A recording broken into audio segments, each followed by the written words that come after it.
যদি বলে চল লিফট সিঁড়ি বাবো কি কইরা, সিঁড়ি বাইতে হবে না যুবক, সুপার লিফট লাগানো আছে।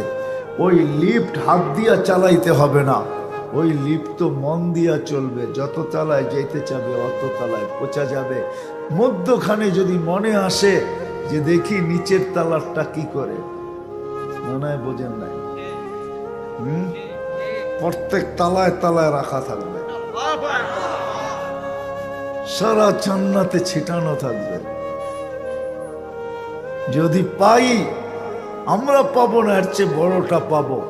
কমসে কম যে 2,40,000 মাইল পরিধি পাবে, তার এই 2,40,000 মাইলের ভিতরে না জানি কত লক্ষ বানানো ছিটানো ছড়ানো থাকবে। আর সবাই পারবা মেসেজ, কেউ সকালে দিবে কেউ দুপুরে দিবে, আসিস না কেন।